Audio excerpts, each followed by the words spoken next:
Good evening, Professor Charles. Good evening, fellow classmates. My name is Cortina Duck, and tonight I will be going over how addiction affects the body and how that can drive a person to commit crime. Good evening. The use of alcohol and drugs can negatively affect all aspects of a person's life. It can impact their families, friends, and community, and place an enormous burden on American society. One of the most significant areas of risk with the use of alcohol and drugs is the connection between alcohol, drugs, and crime. Alcohol and drugs are implicated in an estimated 80% of offenses leading to incarceration in the United States, such as domestic violence, driving while intoxicated, property offenses, um, drug offenses, and public order offenses. Our nation's prison population has exploded beyond capacity, and most inmates are in the prison system in a large part because of substance abuse. At least 80% of offenders abuse drugs and alcohol. Nearly 50% of jail and prison inmates are clinically addicted to drugs. Approximately 60% of individuals arrested for most types of crime test positive for illegal drugs at time of arrest. Because alcohol use is legal and prevalent and so persuasive, it plays a particularly strong role in the relationship in crime and other social problems we have. Alcohol is a factor in 40% of all violent crimes today, according to research I looked up on Department of Justice site. 30%, 37%, of almost 2 million convicted offenders currently in jail report that they were drinking at the time of their arrest. Alcohol, more than any illegal drug, was found to be closely associated with violent crimes such as murder, rape, assault, child and spousal abuse. About 3 million violent crimes occur each year in which victims perceive the offender to have been drinking, and statistics related to alcohol use by violent offenders generally show that about half of all homicides and assaults are committed when the offender, victim, or both have been drinking. Among those violent crimes, with the exception of robberies, the offender is far more likely to have been drinking than under the influence of other drugs.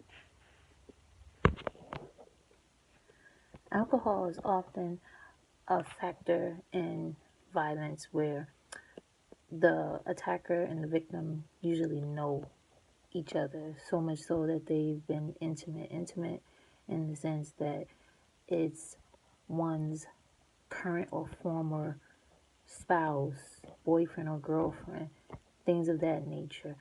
And it's been reported that alcohol had been involved, and only at least about 30% of the victimizations by strangers are alcohol related.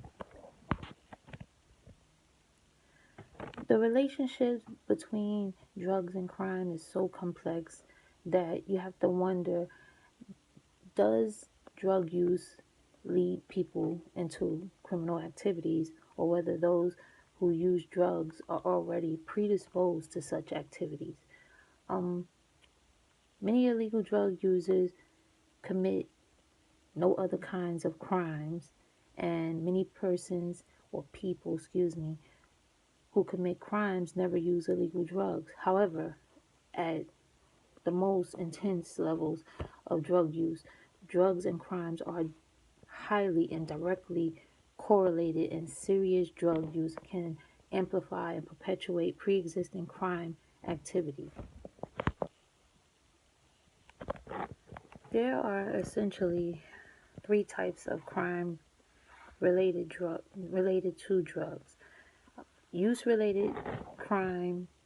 These are the crimes that result from or involve individuals who ingest drugs or who commit crimes as a result of the effects of the drugs has on their thought processes or behavior. Economic crime, related crime, these are crimes where an individual commits a crime in order to fund a drug habit. These include thefts and prostitution. And the third one is system-related crime. These are crimes that can result from the structure of the drug system. They include production, manufacture, transportation, and the sale of drugs, as well as violence related to the production of the sale of drugs, such as turf wars, for instance.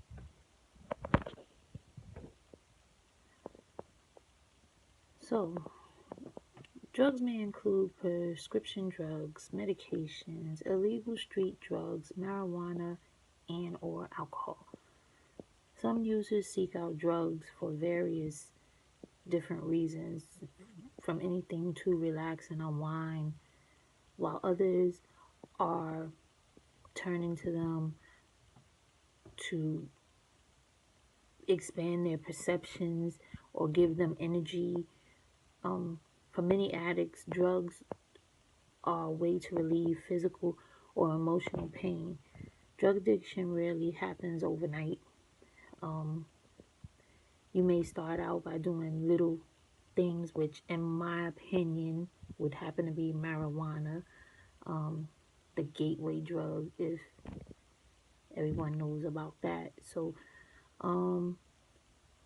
you may start out doing a little to speed up or lose weight, taking prescription pain meds after a car accident.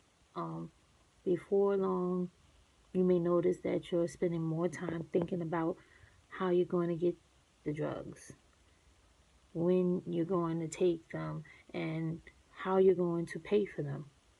You become so anxious, depressed, and angry, you don't know how to deal with it, and all you do is, the end result is turn to the drug. With some of the effects on the body, I'll let you know that next. In my opinion, marijuana is a gateway drug. I've said it in several papers that I've written thus far since the semester has begun. Marijuana can make people feel silly, relaxed, sleepy, happy, nervous, scared. It changes your senses of sight, hearing, and touch. Marijuana can make it hard to think clearly. Some of the slings for marijuana: weed, pot, grass, herb, boom, loud, Mary Jane. Marijuana can also be rolled up and smoked like a cigarette, called a joint, or put into a cigar, called a blunt. Marijuana can also be smoked in a pipe. Sometimes people mix it in their food nowadays. I happen to think it's a gateway drug. I've seen and still see the destruction of it, of how it causes dysfunction in families, how it tears down my friend from stealing from his family, stealing cars, sticking up people with knives and guns, landing him in jail. And this is since we were teenagers. To other friends that didn't get off to get in and out of jail, they're still addicted to this day. That's why, in my opinion, marijuana is a gateway drug. I've seen the actual destruction that it causes to families. More than 1 million people are arrested annually for driving under the influence. Driving while intoxicated is nearly the third most common reported crime in the U.S. Driving and drunk driving is the number one cause of death, injury, and disability of young people under the age of 21 years old.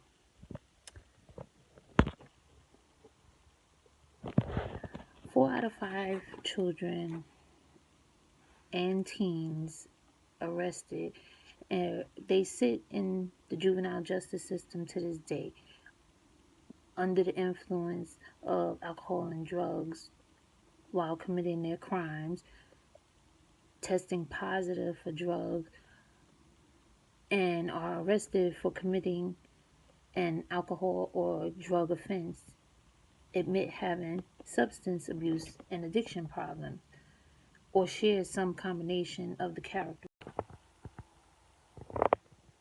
So to wrap things up, I'm totally in agreement with drugs correlating directly to crime, from usage of drugs to family domestic violence, juvenile dysfunction, the smoking of pot, whether it's smoked in a cigarette form, cooked up, people chew it up in their food, they add it to their teas in a brew, they use it in cigars, calling it blunts.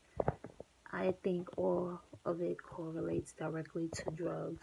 Some of the other adverse effects drugs can have on the body is high blood pressure from the use of cocaine, impotency and infertility from marijuana, meth, and narcotic drugs, learning and memory problems from marijuana, lung disease from marijuana and PCP, psychosis from LSDs and meth and cocaine. It just leads to horrible side effects besides crime. Pregnancy, for instance, it can lead absolutely to miscarriage, problems with the placenta, premature delivery, and low birth weight, and withdrawal symptoms also in the premature or newborn baby. So I do think drugs relate to crime. I hope I was informative, and I'll see you next time. Enjoy your evening. Good night.